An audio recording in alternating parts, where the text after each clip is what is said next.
et bienvenue sur Monaco Info au sommaire de ce journal.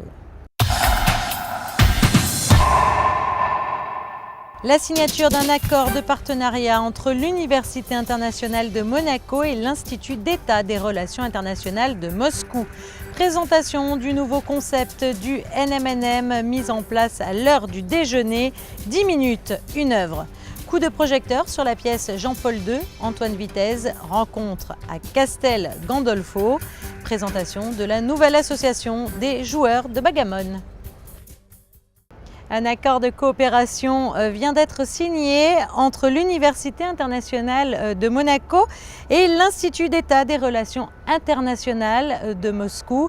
Un accord signé en présence de l'ambassadeur de Monaco en Russie et du consul honoraire de Russie à Monaco. Je vous propose d'écouter le directeur général de l'Université internationale de Monaco. Cet accord, c'est un accord entre l'Université internationale de Monaco et MGIMO, qui est une des plus prestigieuses universités russes. Et nous allons développer des diplômes en commun, des doubles diplômes, dans le domaine du luxe et de la mode en particulier, et du sport et de l'événementiel sportif d'autre part. Pour nous, c'est très important, puisque la communauté russophone est la troisième communauté d'étudiants à l'école. Nos liens avec la Russie sont importants, et avoir ce partenariat avec l'une des plus prestigieuses, je crois que c'est dans le sens de l'histoire. Je crois que c'est aussi intéressant pour Monaco, puisqu'il y a beaucoup de Russes ici à Monaco. Et c'est quelque chose qui évidemment renforce notre amitié et notre coopération. Le NMNM organise tous les mardis à l'heure de la pause déjeuner des interludes artistiques afin de présenter l'exposition en cours. 10 minutes, une œuvre présentée par Mélodie Schum. Une pause culture à l'heure du déjeuner, entre midi et 2, le nouveau musée national de Monaco propose aux visiteurs de prendre 10 minutes pour découvrir les œuvres de la Villa Paloma ou de la Villa Sauber. Les médiateurs vous parlent de l'exposition en cours, l'occasion de faire de belles découvertes. Ça concerne tout le monde évidemment, mais en particulier c'est vrai que c'était a priori davantage destiné aux gens qui travaillent ici à Monaco, qui viennent le matin, qui repartent le soir et qui n'ont pas forcément le temps de venir au musée le week-end, qui n'ont pas forcément envie de revenir ici le week-end et de prendre le temps de venir entre midi et 2, donc pendant leur pause, de venir découvrir un petit bout d'exposition, un temps de visite gratuite et expliqué par quelqu'un qui est spécialisé là-dedans et qui peut désinhiber les visiteurs. C'est pas des portraits, c'est quelque chose de beaucoup plus large qui va englober cette classe et la condition humaine. L'intérêt, c'est vraiment de pouvoir dialoguer en fait avec ces gens-là, de dialoguer avec les gens, de pouvoir entrer dans une conversation. La médiation, souvent, effectivement, on pense que c'est simplement la présentation d'une œuvre. Là, le but du jeu, c'est de répondre à des questions, d'engager des conversations réellement. Depuis le 2 juin 2015, ces visites sont organisées les mardis en période d'exposition, un moyen de faire découvrir les nombreux artistes qui sont au cœur des événements culturels en principauté. La pièce Jean-Paul II, Antoine Vitez, rencontre à Castel Gandolfo, connaît un franc succès à Paris, au théâtre de la Bruyère. Le metteur en scène de cette pièce est issu de la principauté. Mélodie Schum l'a rencontré, son reportage. Mais de toutes les façons, ce n'est pas du christianisme que je relève, ce n'est pas à lui que je suis converti, comme vous le savez. Oui, vous êtes communiste. Un théâtre d'idées proche de l'humain de deux hommes que tout oppose en apparence. Jean-Paul II, incarné par Bernard Lano, dialogue avec Antoine Vitez, joué par Michel Bonpoil. La pièce Jean-Paul II, Antoine de Vitez rencontre à Castel Gandolfo est le récit d'une rencontre qui a eu lieu il y a 30 ans. Son metteur en scène, Pascal Vitiello, revient sur cet échange si singulier. C'est parti d'une rencontre qui a vraiment eu lieu le 28 juillet 1988 dans les jardins de Castel Gandolfo. La Comédie Française venait de représenter une pièce de Charles Péguy, le mystère de la charité de Jeanne d'Arc. Et à l'issue de la représentation, Antoine Vitez, qui était le nouvel administrateur général, a eu un échange avec le pape Jean-Paul qui avait très envie de parler de théâtre en fait.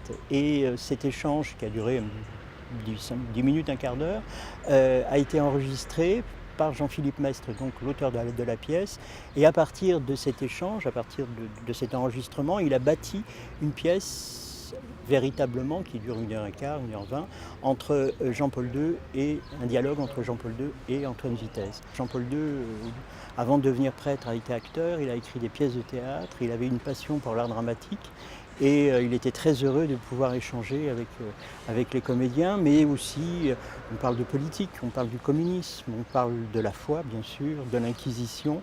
En fait, c'est deux hommes qui se respectent et qui échangent et qui sont diamétralement opposés. Montée grâce au soutien du gouvernement princier, la pièce s'est exportée à Paris. Les comédiens joueront à Avignon à partir du 6 juillet au Théâtre du Chêne Noir, tout le long du festival. Des arguments magiques que les religions utilisent pour nous terroriser. Depuis septembre, les joueurs de Bagamon ont leur propre association en principauté, une association qui évolue vite et qui organise tous les mois à Monaco des rencontres.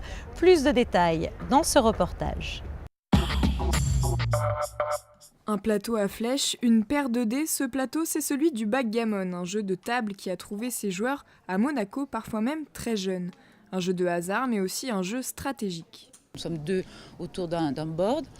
On a 15 pions chacun qui sont un petit peu éparpillés sur ce board et le but c'est de ramener ces 15 pions dans son jean, on appelle ça un jean intérieur, c'est comme une sorte de plateau et c'est celui qui sera donc le plus rapide à les ramener dans son board et à les extraire du plateau en fonction des jets de dés qui gagnent la partie. Voilà. Il y a toute une stratégie derrière évidemment, il y a une façon de disposer ces pions et vous devez vous adapter en fonction du jet de dés. Pour cette rencontre amicale, l'association de backgammon de Monte-Carlo a donné le rendez-vous aux Zélos. Depuis septembre 2015, des joueurs de tous les niveaux viennent s'affronter tous les mois en attendant les tournois.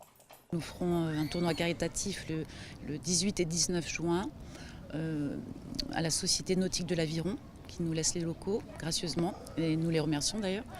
Et ensuite le mois de juillet, c'est un peu dans la mouvance de l'art et du backgammon. Nous avons eu la chance d'avoir des artistes. Pour le mois de juillet, ça sera Stéphane Cypre qui réalise également gracieusement des trophées. Et ce sont des œuvres d'art en fait qu'il va reproduire en format réduit et qui seront remis aux vainqueurs.